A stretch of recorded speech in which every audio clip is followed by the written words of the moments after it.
It's Way Up with Angela Yee. I'm Angela Yee, and we have a special gift for you guys today. Dr. Hassan Tetteh is here with us, and I actually requested for you to come on the show because I want to make sure that we talk about artificial intelligence, we talk about healthcare, and talk about it with somebody who is a leader in that field. And so, first off, author of Gifts of the Heart, okay? But now, author of The Art of Human Care with AI, Artificial Intelligence. So welcome to the show. Thank you, Angela. And I just want to run down your background a little bit. You have so much that I was like, I'm going to let you do it because I don't want to miss anything. Oh, you're going to let me? Yeah. Okay. Well, let's start with something we have a lot in common. We're from Brooklyn. We're from Brooklyn. We're from Brooklyn, absolutely. So I think you could start with that and you can end with that, and you probably need to know everything you need to know about me. No, but even just how you got into healthcare, I think is an interesting story, right? Because you were on a plane. And so just tell us what happened while you were on that flight. Yeah. So that takes me back to undergrad.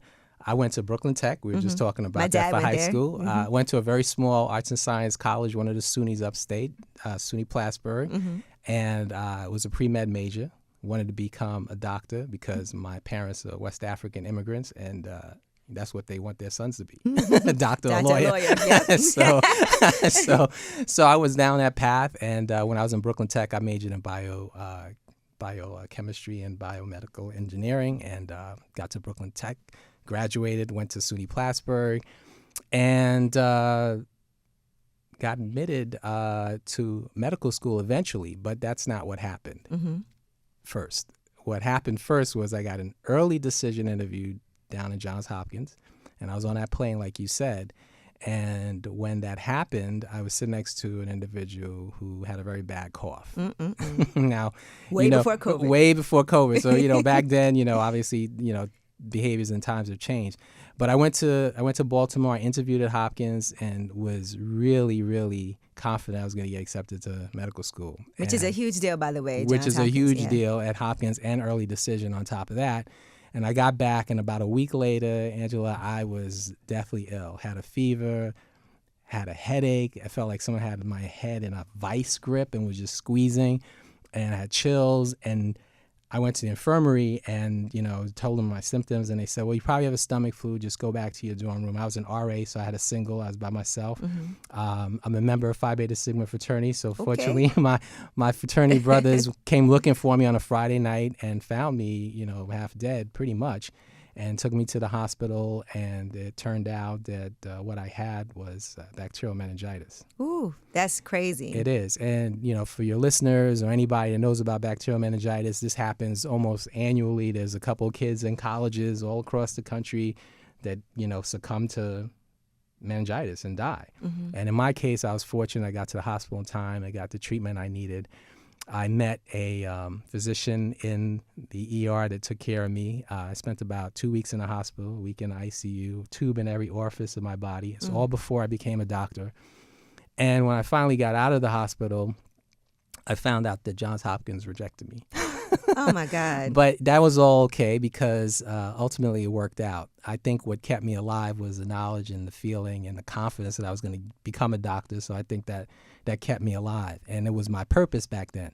So ultimately, I wound up going to downstate medical school, came back to Brooklyn. That's why I say it begins and starts in Brooklyn. Came back to Brooklyn for medical school. I spent 9 years at downstate. I did 4 years of medical school, and then I did 5 years of a general surgery residency. That's where I got to become a surgeon. I joined the Navy after medical school. You did it all. Joined the Navy after medical school, traveled the world after I finished my time at downstate. And then I went to Minnesota, and that's where I became trained to be a heart and lung surgeon. Okay. And I specialized in transplant, and I spent some time in Boston. And while I was in Boston, I heard the Boston accent just now, too. Okay. I went to Boston, spent a year in Boston, worked in the hospital there, and then ultimately the Navy transplanted me to Bethesda, Maryland, right outside of Washington, D.C. And I was a practicing cardiothoracic surgeon, still am. That's what I did for most of my time in the Navy. And I had an opportunity to learn about informatics. Okay. And, for your listeners, what informatics is it's the constellation of data, technology, and clinical science. Okay. And we bring those together to help doctors do their job better, Okay. do their work better. And if you think about it, we need technology. Absolutely. I wouldn't be able to do open heart surgery without great technology, without those innovations that have pioneered our field. You need data because you need information. Mm-hmm. And you combine data and technology, you actually enhance the clinical expertise of the doctor that is taking care of you. Right. And so that specialty actually became a subspecialty that became a board certified subspecialty. I became board certified in that almost 10 years ago. And that provided an opportunity for me to sort of have another dimension of my clinical practice beyond just heart and lung surgery. Sheesh.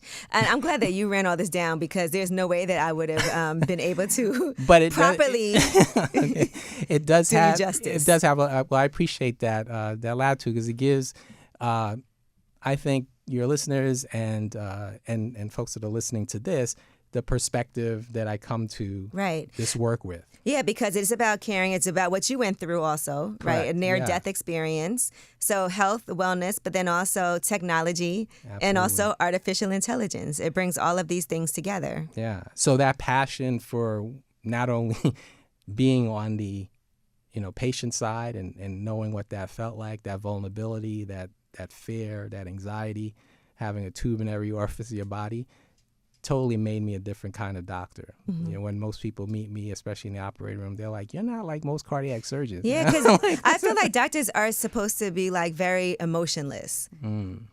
That's what I've always seen and heard, that because there's a lot of things that can happen and that can go wrong, and they tell you don't get too attached, don't do this, don't do that. While they do care for you, at a certain point, it's like it can be really hard mentally for a doctor also to become. Yeah.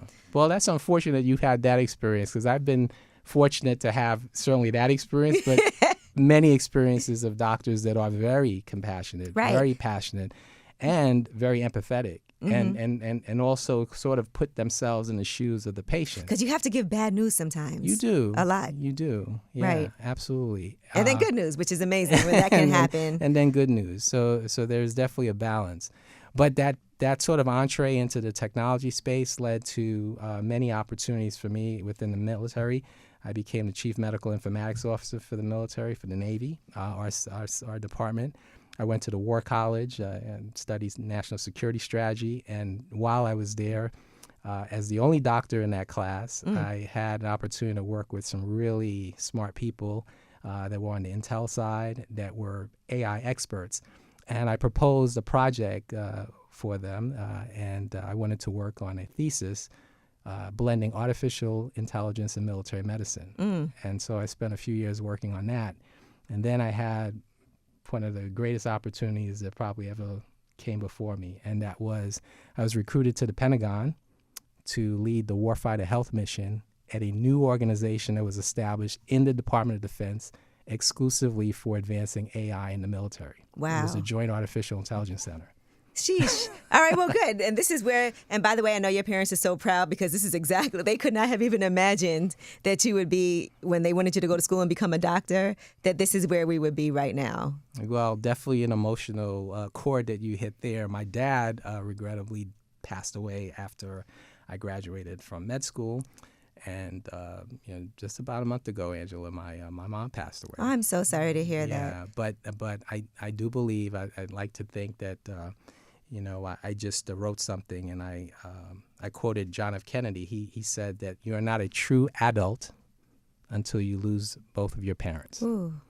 I am now a true adult. Okay. And I don't know if it feels very good to be a true adult because of losing both parents. But one thing that I am pretty confident about is when you have a mother and a father like I did, they always live within you and they're in your heart. And my mom, I believe, is very happy, and I'm going to continue to make her proud. So, listen, I have no doubts about that at all from everything that I've just heard up to this point. And I do want to talk now about artificial intelligence and about healthcare and wellness and in that space, because I feel like the reason why I wanted you here is because a lot of people get nervous when they hear about artificial intelligence, right? We've been watching what's been going on with SAG-AFTRA, with the writers striking, also in other spaces where people are like, okay, is AI going to take over our job? We've seen articles where it's like, these are the jobs that won't exist anymore thanks to artificial intelligence. But then we also see the benefits of artificial intelligence. And my main thing is that people need to understand it and to understand how they can also be involved in that space and know how this will affect their life, but how you can make sure that it affects you in a positive way. Right. So let's first start with, in the healthcare space, artificial intelligence, what are some of the benefits? Like you said, for you being a heart surgeon and doing what you've done, you couldn't have done that without the technology that you have. And with artificial intelligence, that brings it to another level. So let's talk about some of the benefits that brings to that space. That's a great question. So first and foremost, I think you would want to kind of categorize yourself in put yourself in sort of a category. Are you a AI optimist? Are you an AI pessimist? Or are you sort of indifferent and agnostic to it, like it doesn't matter to you? And I think that, almost everyone can kind of put themselves, depending on the subject matter, in one of those camps. Very enthusiastic about it, very, not so enthusiastic about it, very pessimistic, anxious, and scared about it, and then kind of think that doesn't matter.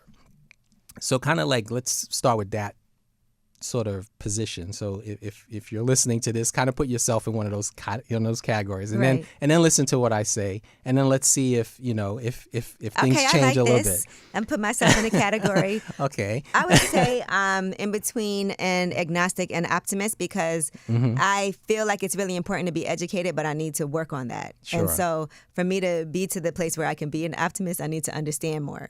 Absolutely. And I think that is spot on for where so we sort of begin our understanding of AI.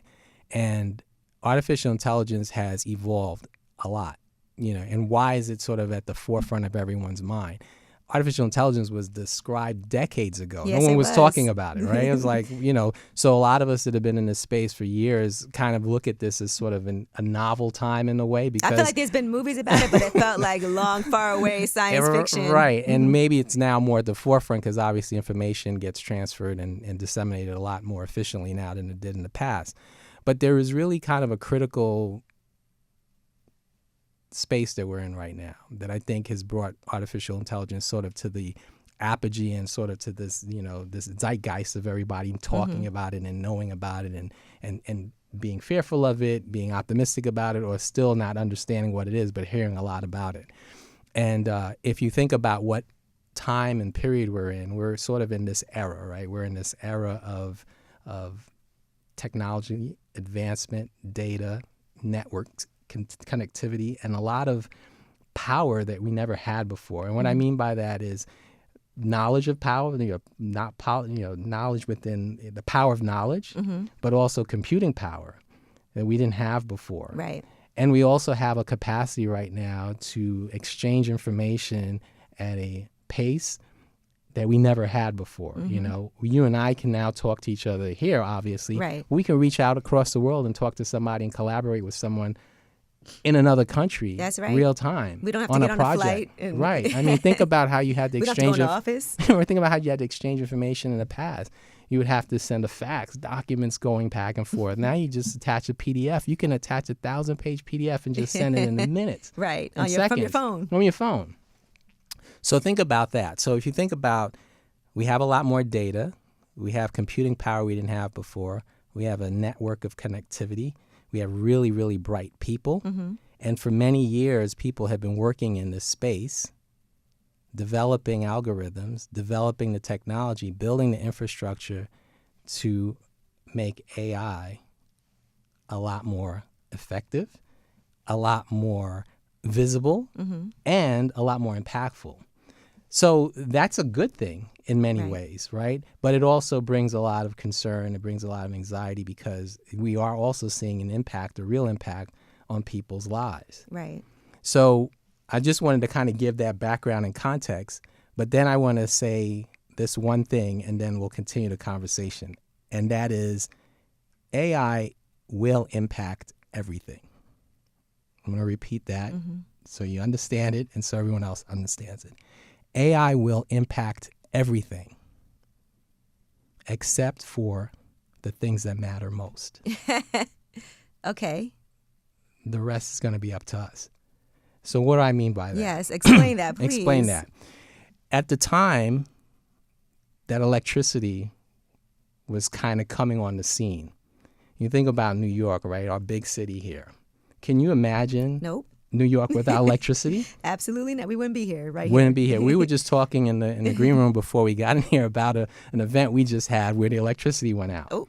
Power went out. This was just... Remember when we had a power outage? Yeah. That was a huge deal around the city. People couldn't get their cars out of the parking garages. Like, right. Everything was shut down. Yeah, and no doubt, people were harmed, right?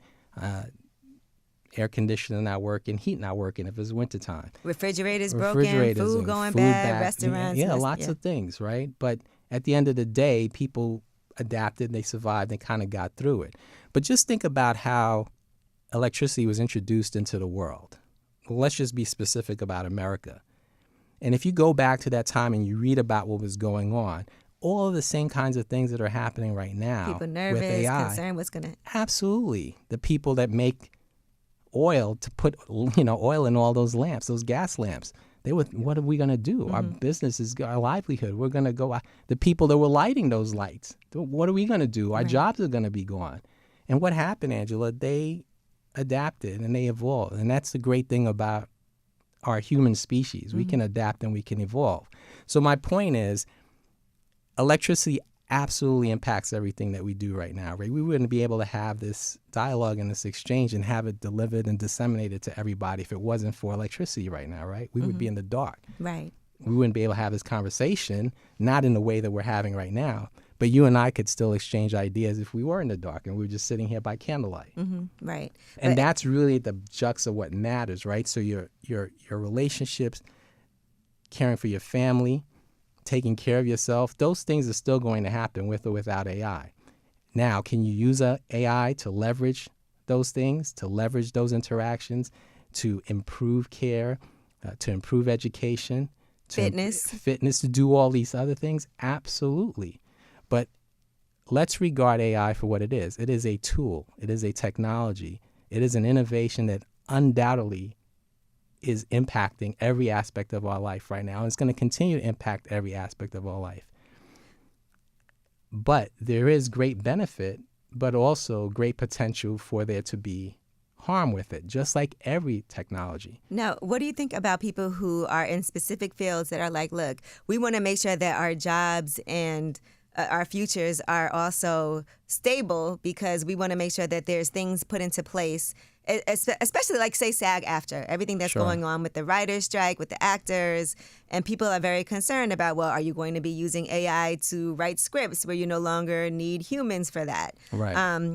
For a lot of different things, people have been concerned about whether or not, and I understand what you're saying, because there'll be different jobs available, right? Right. We'll adapt, and there'll be another need for us to be able to somehow, and we don't even know what that is completely yet. Or maybe you do, because you're from the future. I'm from the future. What do you think about corporations having to put things in place? Because we see, like, with Netflix, while people are having issues and there's a strike going on, they're also hiring for people in AI. Yeah, that's a great question. And I'll answer the question with giving a story and a bit of context from the work that I did and continue to do in the healthcare space. So you can kind of make some parallels, and I think it'll answer the question in this way. So when we were at the JAIC, when I first got it, the Joint Artificial Intelligence Center, by the way, that organization has evolved and has matured into a different organization within the department now. But when we got there, we just think about the timing. It started in 2018. It was before the pandemic, and in 2019 is when I arrived. So it was a brand new organization, huge budget, lots of resources, with the mandate to advance and accelerate artificial intelligence within the Department of Defense, one of the largest organizations on the planet. And I was privileged and had this opportunity to lead warfighter health, a huge portfolio in how do we bring AI to the point of care and help our warfighters and those that are supporting warfighters. And we had a number of projects. There were dozens and dozens of projects that our team and myself were shepherding through a process of maturity and delivery. I'm gonna highlight two in particular, and I'm gonna kind of give you some context for how this experience that I had answers the question that you're asking, Okay. specifically about the writers and other people that may be listening right now. So it was a micro and a macro example, if you think about it that way. So on a microscopic level, we have slides. So if you get a biopsy or we take a piece of tissue from your body, or we do surgery and resect something, we look at it on a microscope to make a diagnosis. Is this cancer? Is this something that's not cancer? Is this something that's benign? And when we look under those microscopes, we're looking at slides. Well, we can digitize, and we did. We digitized those slides. We digitized thousands, hundreds of thousands of those slides. And what we did is use computer vision, built an interface, and developed algorithms so that we could help detect cancer. And without going into a whole lot of tech stuff, Okay. I'll just tell you that what would happen is when the pathologist or the physician looks into the microscope, this technology that we were helping to implement would draw a circle around the abnormal cells. Okay. Now think about how that could make the job of the pathologist that much better, right? Because we're looking at this slide, and very trained, very skilled, very seasoned professionals are looking at this information, and they have to make a call. And sometimes it's a judgment call. Is this it? Is this a cancer or is it not a cancer? And sometimes we have to refer to an expert. Well, we were implementing that technology, and we delivered those microscopes to different centers.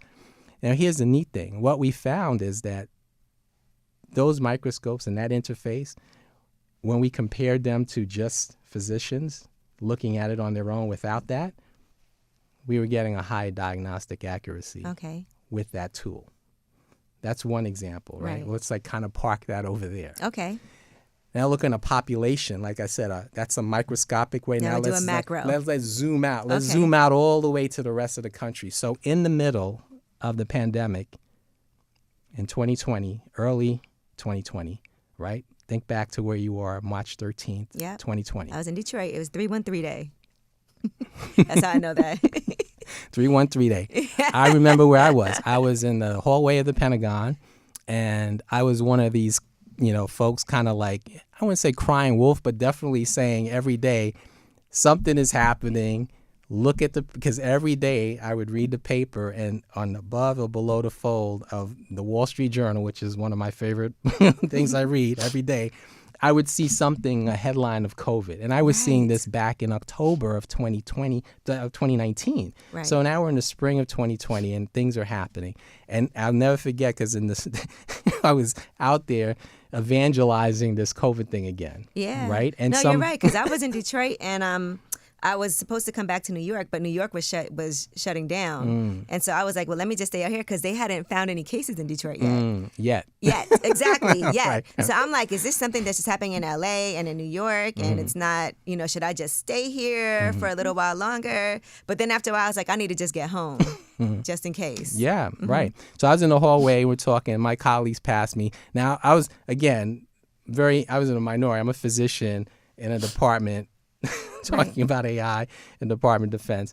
And my friends walked by, and they were like, oh, there's that crazy doctor talking about this COVID thing again. I said, all right, you guys think I'm crazy. There was lunchtime. Do you remember what happened around 4 o'clock, late afternoon? Mm-mm. They canceled the NBA season. Oh. And that was the last day we went to the office.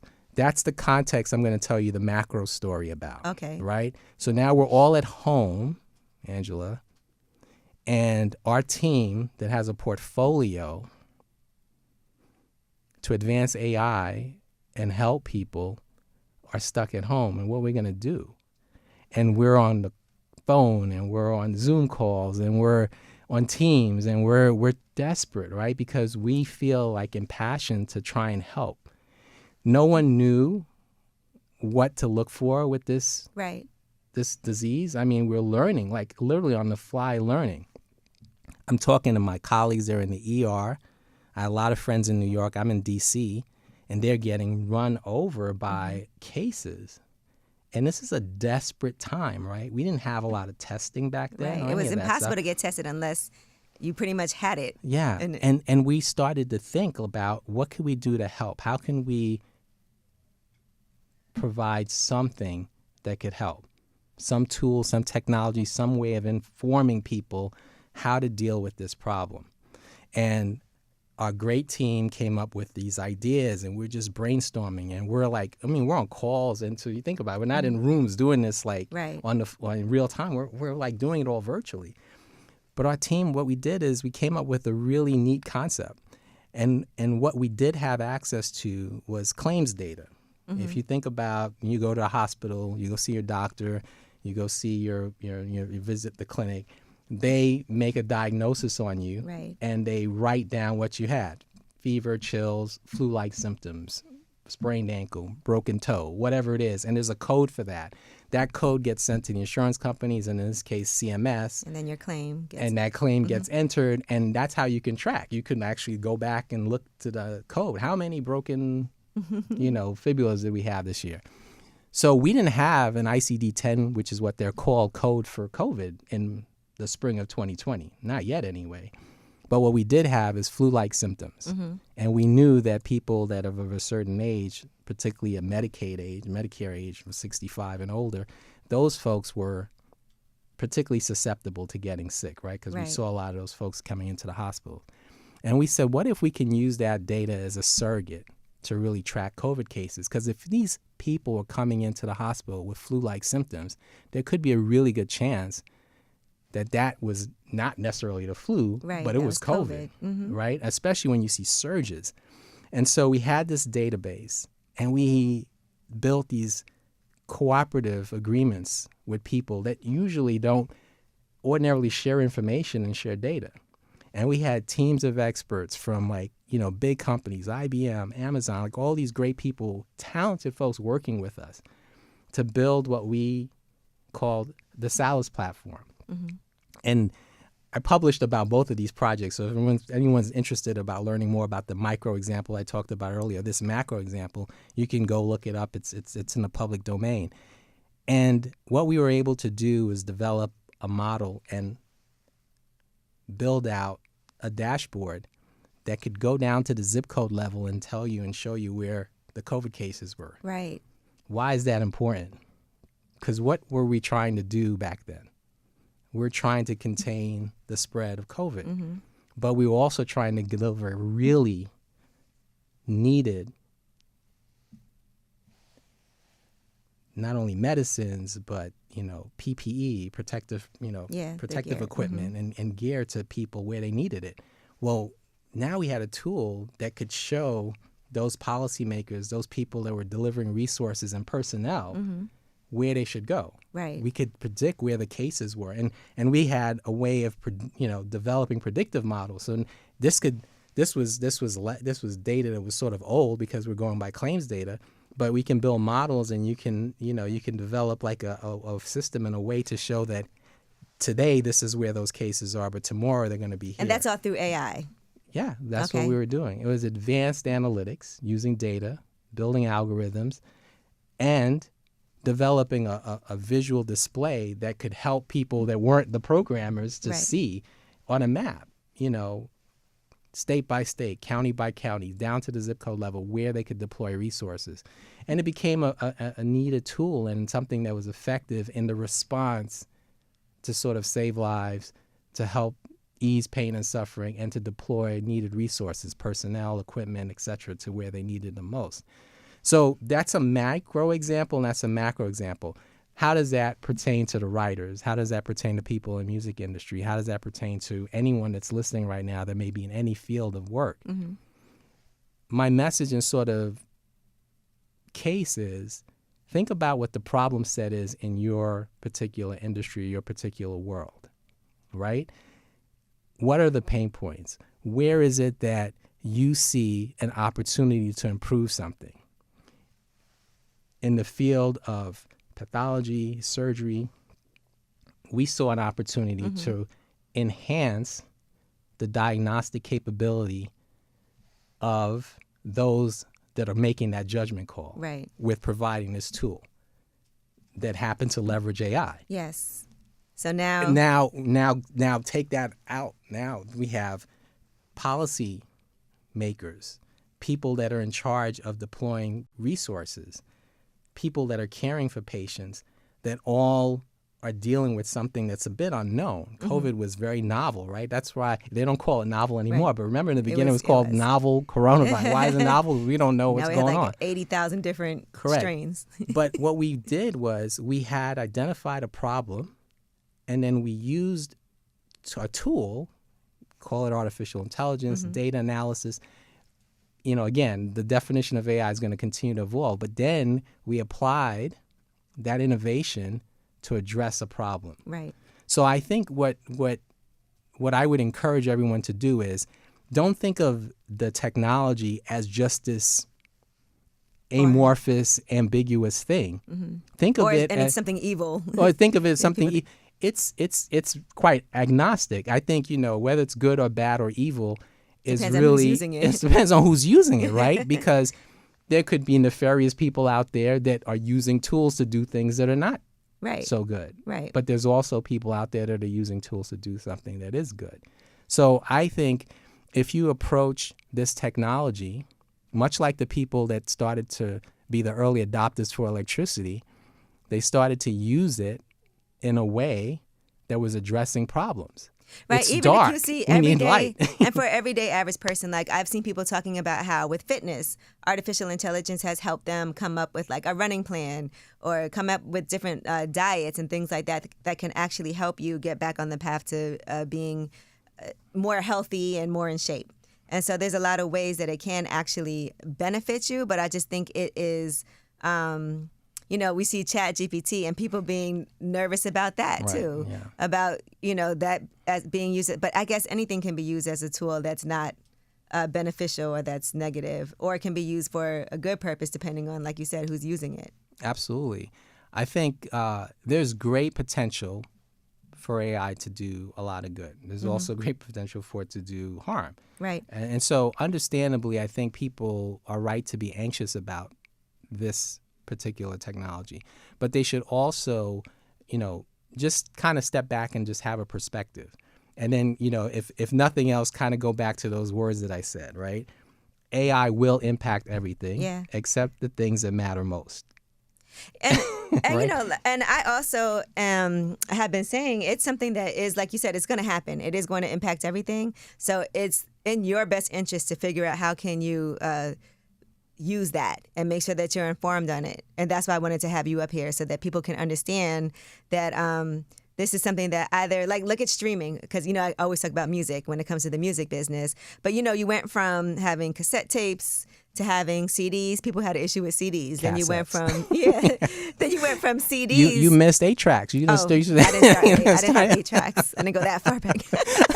Well, I'll go back that far. I got some 8 tracks. We got 8 tracks, I the remember cassettes. Though. Beta and VHS. But even streaming services, right? People were really like, okay, how are artists going to get paid from that? How are labels going to make sure that they make money? Well, is this something that, and even before that, LimeWire was an issue for people because it was illegal and people were not getting any type of royalties from that. But they had to figure out a way so that it would be fair for people that they could actually benefit and make money from streaming services. So now they have different streaming services. The labels are on board and things have changed. You don't have to buy a CD anymore. You don't have to go out the day that an album's coming out to go and get it. So I think in that way, because we also see labels signing AI artists too. So now these songs are being created through artificial intelligence, and there's artists doing videos and making songs that are strictly through AI, and it sounds really good. But it's also making people nervous because then it's like, okay, well, are we going to need, is this going to take the place of artists? Who's making the money from this and things like that? I want to share a story with you that I think will be appropriate for everyone listening. And it also has a bit of a lesson and sort of a moral behind it. And I'll kind of say it at the outset. Don't let AI be something that takes over you, and if that makes sense. Use this time, this opportunity to learn as much as you can about AI and how you can help yourself and the work that you do become better. Okay. Right? So let's start with that, right? But you talked about the music and streaming and for certain things, I'm a late adopter, right? I really enjoy it. That's why I went back to 8-tracks for you, right? I have vinyl, I have cassettes, I have, all those different things. And I knew there was streaming and all this, obviously. But one of the things I used to love doing was going into the music store when they existed, looking at records, right? And Tower Records and those kinds of, those iconic places that existed right back then, right? That was like the greatest pastime. When I moved to D.C., when I first got to D.C., this was in 2009. I'm going to tell you something, Angela. Don't judge me. I don't judge me. This is just the truth. This is what happened. I got there and I wanted a song, and I foolishly got it. And I say foolishly. In 2000, I foolishly got into my car and I drove to the mall. Because I was like, well, obviously, as a CD, I could just go into the store and buy it. And I walked the entire mall, and I looked at the directory. Where's the whiz? There was no music store. And I was like, how is this possible? Now, it'd been a while since I actually went to go buy music. Right. Because I had a pretty good collection. I got 8-track stores I could listen to, so I'm good, right? VHS tapes. But there was this one song that I wanted. What song was this? I'm not even going to say. But I couldn't find it. And that's when it dawned on me that what I had not fully embraced was a change had happened. Right. An evolution had happened. Something had occurred, and I didn't get fully on board. Now, quickly, I got my iTunes, I better get on this phone and figure this out. And I figured it out. Excuse me, and I figured it out, and I knew how to get it, and I was like, okay, cool. Now it's really easy. I can look up any song I want, and I can download it. Mm-hmm. But that experience kind of was reinforcing again what I'm trying to, sort of convey to everyone, which is, don't be the one that gets into the car in 2009 and drives to the mall to try and find get right or get left your CD. I should have been learning about it. I should have talked to someone else that knew how to download music back then, or figured it out. And I would have been the beneficiary, right? Because I wouldn't have wasted my time when I got to the mall. I wouldn't have had this rude awakening like I did. Let me ask you this, Dr. Hassan Tetteh, because I know people right now are listening and they're going to be inspired to be like, okay, well, let me go. Like, where do I start? How can this be beneficial for me in my everyday life? Mm-hmm. So what would you tell the person who's listening right now that's like, okay, I don't know anything about artificial intelligence, but now I'm inspired, and I want to make sure that I'm not driving to the mall looking for a CD single. Right. So what would you say are some places that are good to get started, and what are some things in everyday life for the average person that this can benefit them? Yeah, that's a great question. So first of all, I would say selfish plug. I would say read my book, The Art of Human Care with Artificial Intelligence. It is purposely written in a way that really simplifies the science of artificial intelligence, the sort of place that we're at right now, this point in time. It is definitely in the context of healthcare, but there has wide applicability to any field that you're in. Human partnerships determine AI success. And I think that's a place where I think in a very brief and very comprehensive way, you can get a good glimpse of it, particularly if you're interested in healthcare and how it may impact AI. Mm-hmm. Beyond that, the resources are many, right?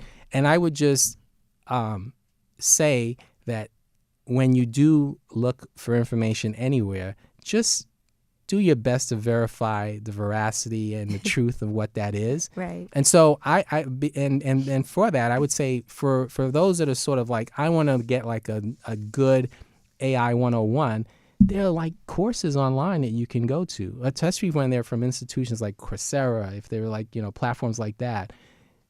A lot of the universities have free courses. Right. Go to one of those, and they have brilliant professors. I've been the beneficiary of those. I mean, before I got this opportunity to do this work, I took classes at Stanford. I took classes at MIT. I took all these different places. I learned. I learned from experts, but I also had an opportunity to get this information and to process it, internalize it for myself, and then figure out a way of how I could apply it in my in my workplace. Right. And then that led to the opportunity to sort of lead this division in that organization. I even think about real estate because I'm in the process of getting my real estate license. Oh, congrats. But thank you. But even just thinking about that, and when you have to pull comps from an area, how AI can be helpful with that, and also cut back on the amount of work that you have to do as far as administrative, so you can be out there doing what it is that you need to do. Because sometimes things are just tedious work.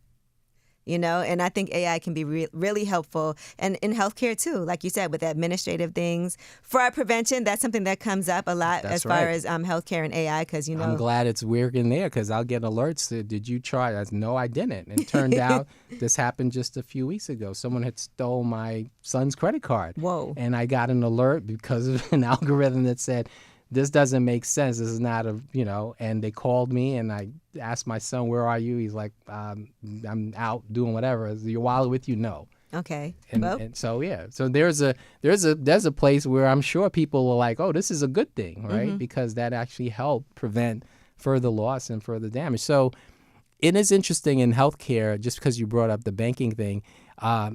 Understandably, in healthcare, some of our advances are a little bit behind where they are in other industries, right? But that makes sense, because the stakes are high in healthcare, because if you're not doing something right, or things are not quite what they should be, people can get harmed and worse. So that makes sense. But clearly, going back again to sort of the central premise, AI is going to impact and will impact everything. Mm-hmm. Except the things that matter most. The rest is up to us. For your listeners, for anybody that's listening here, I would encourage them to really seek out sources and get educated and informed. And I would imagine anybody listening to this podcast right now is already making that step, right? There are people that are looking for information. There's a lot of people who don't look for information, mm-hmm. and, that's going to be a problem. That's to your detriment if you're not looking for information. I think that's going to be a problem. Yeah. And as you look for that information, just try and, check the veracity of the information, because that is also something that is going to be a lot more common, Scams. Misinformation. Yeah, but I think, there's lots of ways to check the veracity, and just go to the sources that you trust, and I think a lot of people have a good concept of a trusted source. Well, I trust anybody whose last name rhymes with Meta. Okay. That is Dr. Hassan A. Tetteh, The Art of Human Care with AI, with Artificial Intelligence. So make sure you pick this up. And I do appreciate you so much for coming through, because there's so many questions that I have. So hopefully, us being fellow Brooklynites, yes, absolutely. If we ever have anything that we need to verify, or we need an expert to at least drop us a word, I appreciate that, because I never want to act like I know certain things that I am not well versed in, and clearly you are the source for this. So. Oh, thank you. All right, so Dr. Hassan Tetteh, and how can people also find you if they want to reach out or follow you? Yeah, the best place to see all the kind of activities I'm doing right now are tetteh.com. Mm-hmm. That's the website, and has our various projects and suite of businesses that we have. And then The Art of Human Care is where the books are available. This is one of a few of the ones that I have in the series. Mm-hmm. And I'm all about inspiring and serving and healing and teaching and creating the greatest good for humankind. And empathy. And empathy. As we discussed. All right. And just so you guys know, he's the founder of Human Care Technologies, Inc., and also an official member of Forbes Technology Council. And we are blessed and honored to have you up here. Thank you so much. All right. It's Way Up with Angela Yee.